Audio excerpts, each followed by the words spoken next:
Hey, everybody. So today's lecture is about pure monopoly. We've talked about four different market structures. First one was perfect or pure competition. That would be the structure that has the most competition. On the other end of the spectrum would be pure monopoly. That would be the least competition. There's only one firm in pure monopoly. The two structures in the middle, monopolistic competition and oligopoly, are more like a region within a continuum than a hard and fast. This is monopolistic competition, this is oligopoly. And it has to do with, are they closest to perfect competition, in which case we would call them monopolistic competition, or are they closest to monopoly, just having a few firms, in which case we would call them oligopoly. So we're going to talk about the other end of the continuum today, which is pure monopoly, and then we'll circle back and just touch on monopolistic competition and oligopoly before we're done. So, first of all, when it comes to monopoly, there are significant barriers to entry. It's almost impossible to compete with the monopolist. First one that you encounter is economies of scale. So, monopolies are the industry. So, they've already achieved that high volume business. And so their costs are lower. If you think about that long run average total cost, which was that wide U shape, as you decrease your cost, you head into that economies of scale and constant returns to scale where you're at the minimum average total cost. It takes time to get to that. And if you're already a monopolist, you're there. If you're trying to compete with a monopolist, you're trying to run a business with higher costs than your competition, which is never a recipe for success. Monopolists tend to have legal barriers as well, patents on proprietary technology, licenses, copyrights, for example. They also own the essential resources. So the land, labor, capital that's used to make those products are already controlled by monopolists. And so it becomes difficult to get the resources you need if you're trying to compete with a monopolist. Last one is pricing. So because a monopolist has achieved economies of scale, they have flexibility in their pricing.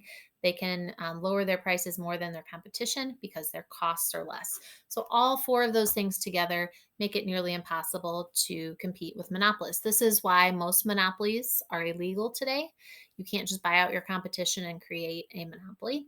That was outlawed with the Clayton and Sherman Antitrust Acts over 100 years ago. But you could come up with a new idea that nobody's thought of before that has no close substitutes, say like Bill Gates and Microsoft.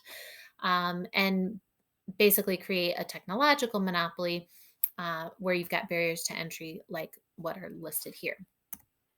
So there are a few differences between monopoly and pure competition.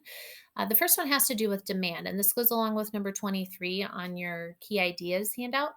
So within a monopoly, the pure monopolist is also the industry. And we looked at two different demand or cost curve scenarios for pure competition. We had the firm, in which the demand curve was that horizontal line, and it was also equal to price and marginal revenue. And then we had the industry demand that was downward sloping demand curve. And in a monopoly, the firm and the industry are the same thing. So as a result, the demand curve in monopoly is downward sloping because it's also the same as the industry demand curve. The other thing that's different is that marginal revenue is less than price in Monopoly. Because you have a downward sloping demand curve, we're talking about different prices that we're looking at. The price is not always fixed across the demand curve. And so, therefore, as you change prices on the demand curve, your marginal revenue is going to change each time as well. And it tends to be less than price, which you'll see on that key ideas handout number 26. So monopolists are price searchers. If you recall when we talked about demand or elasticity of demand, along the demand curve, there are different phases of elasticity. And some points at some prices, demand is more elastic than others. Monopolists will set their price in the elastic region of the demand curve so that as their price decreases, they can increase their total revenue. It gives them more flexibility. Now, this is where we would stop if it was a regular class and we do a little bit of practice. But in the interest of your time, I'm going to go ahead and push through and we'll come back to that activity 37. It will be in your Monopoly practice problems. But I'm going to go ahead and talk about all of this in its entirety. If you want to pause and go over to your Monopoly practice and find activity 37, you could certainly do that and take a break from notes if you'd like. All right. So the key thing that you need to be able to do when it comes to monopoly is find the profit maximizing output. Now, this is a little bit more tricky than it was with perfect competition because your marginal revenue curve and your demand curve are not the same thing anymore. And it used to be where those things intersected, in perfect competition. That's where your profit maximizing output would occur. So, the first two things you need to do to find profit maximizing output: find that point where marginal revenue equals marginal cost, and we'll look at that as an example here in just a second. And then you're going to draw a vertical line from that point upward to the demand curve and downward to the x-axis or output. This is outlined for you also in number 27 of your key ideas handout. Last but not least, if you want to know how much the profit or loss is, you can take the price, subtract the average total cost, multiply it by the output, just like we did in perfect competition. If you can't visualize that, come back to this, take a look at it later. Or take a look at it in the Google Slides presentation, and split your screen so you can see the graph and the instructions at the same time. So let's take a look at a graph.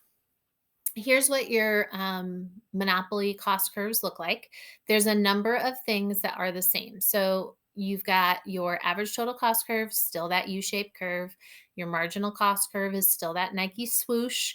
The difference here has to do with your demand, D, and marginal revenue, MR curves. So notice, instead of being one horizontal line like they were in perfect competition, it's two downward sloping curves, and the demand curve will be above that marginal revenue curve.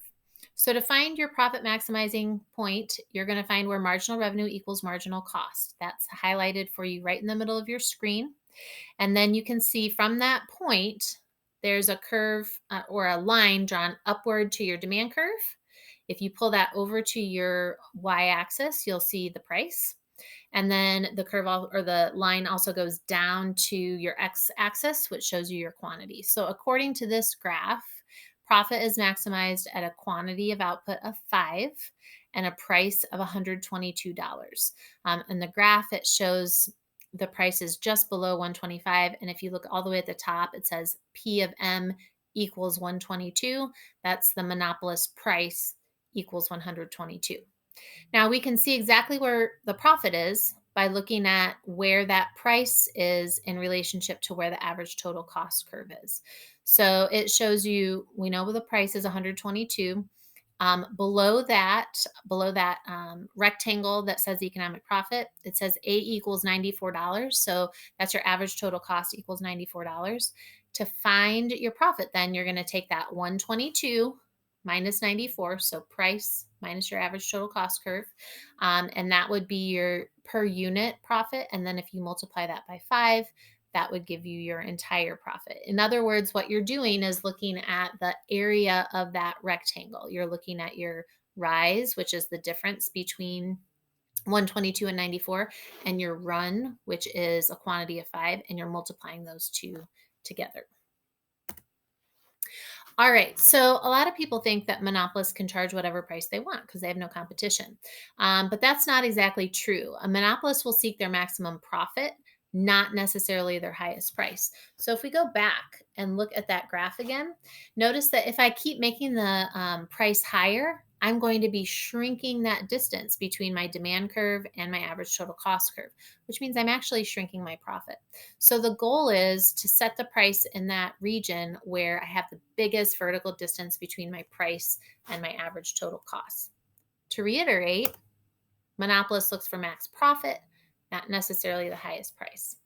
They're also looking at what their where their total profit is greatest, which would be your price times your quantity, not just the unit profit. So unit profit would just be that difference between price and average total cost. Total profit would be looking at that difference times your quantity. It is possible to lose money in a monopoly, and that can happen if the demand shifts, and so you're no longer maybe selling at such a high price, or there could be a change in input prices, which is a supply effect. Your cost of resources change, and so then that can impact you with losses if you're a monopolist as well. So here's an example of how losses could occur in this market. Notice in these graphs, you've still got your marginal cost curve, that kind of Nike swoosh. This one doesn't show the full upswing on the one side. You still got your U-shaped average total and average variable cost. You've got your downward sloping demand and marginal revenue cost curves.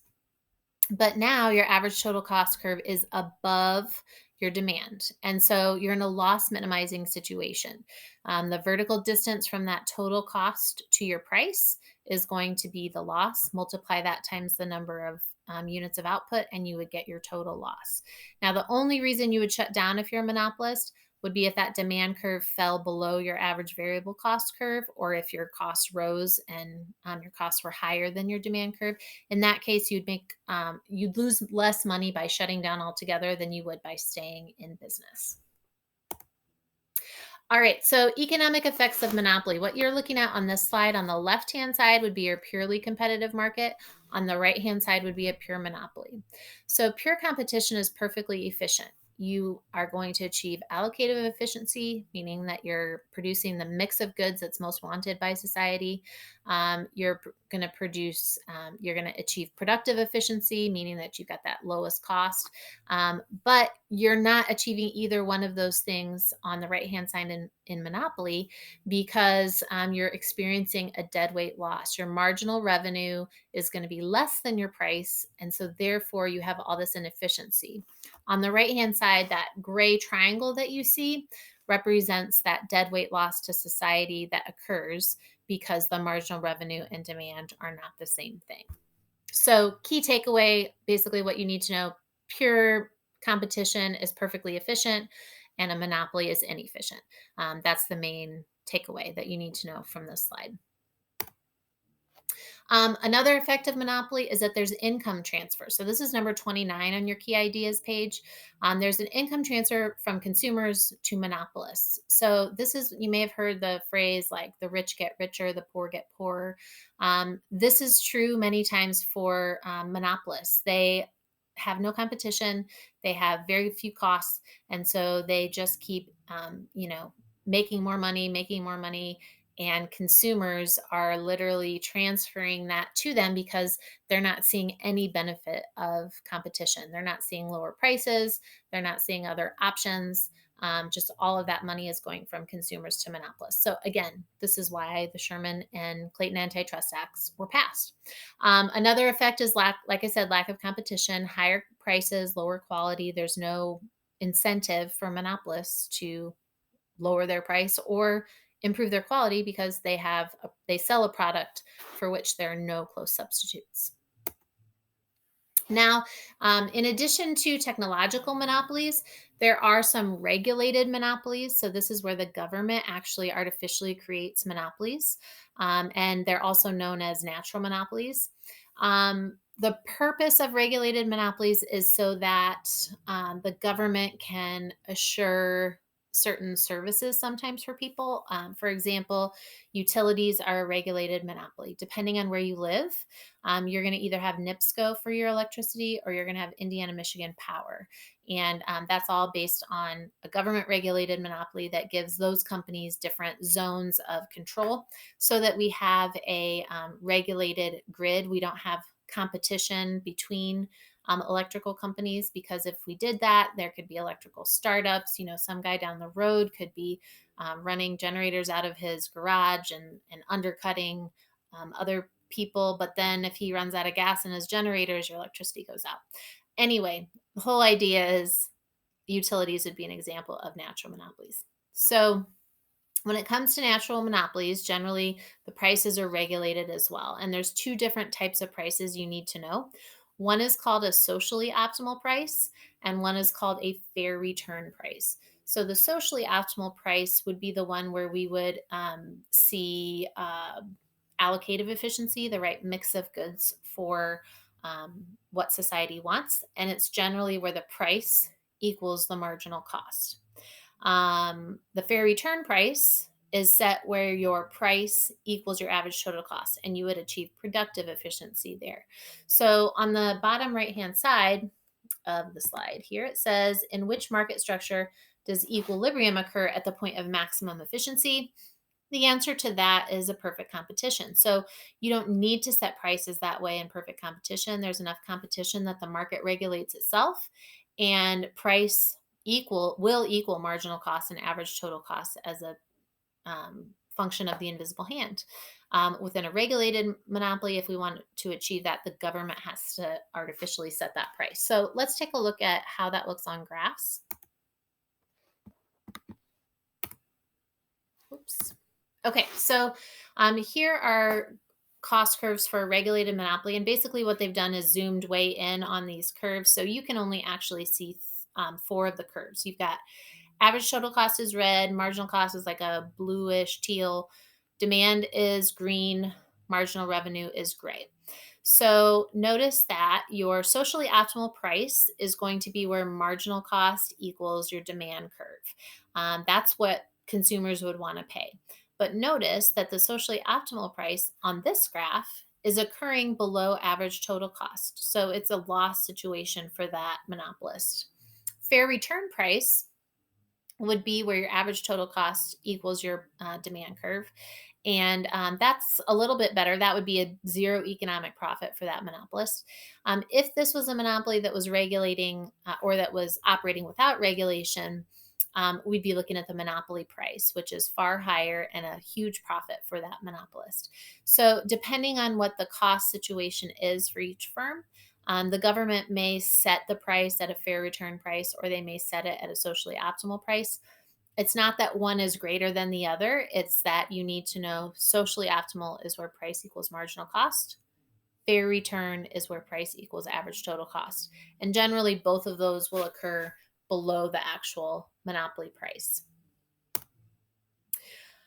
Okay, so this graph, there's a couple questions there. It says approximately what are the fair return and socially optimal prices in this market? So if you take a look at this graph, it's the same graph we saw at the very beginning.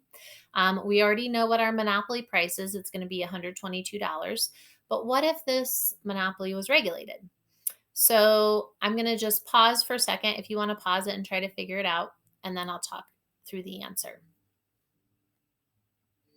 All right, so if you recall from the last unit or from the last slide, your marginal cost, where your marginal cost equals your demand curve, that's going to be your socially optimal price. So in this case, that's going to be right around $100, just a little bit higher than $100, where the blue and green curves intersect. That would be your socially optimal price. Fair return price is where your demand curve is going to intersect your average total cost curve. And so that's going to be slightly less than $100. That would be where the red and green curves intersect.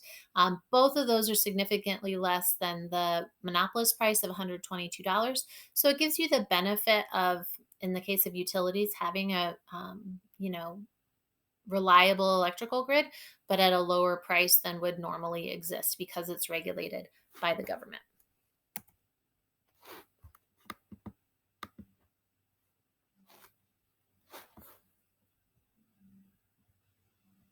All right. And that will do it for notes. I thought we had one more, but that's it. So from here, what you're doing is going to your Monopoly practice. I've got that scheduled for the next e learning day, but you can certainly work ahead if you want to do it while it's fresh in your mind.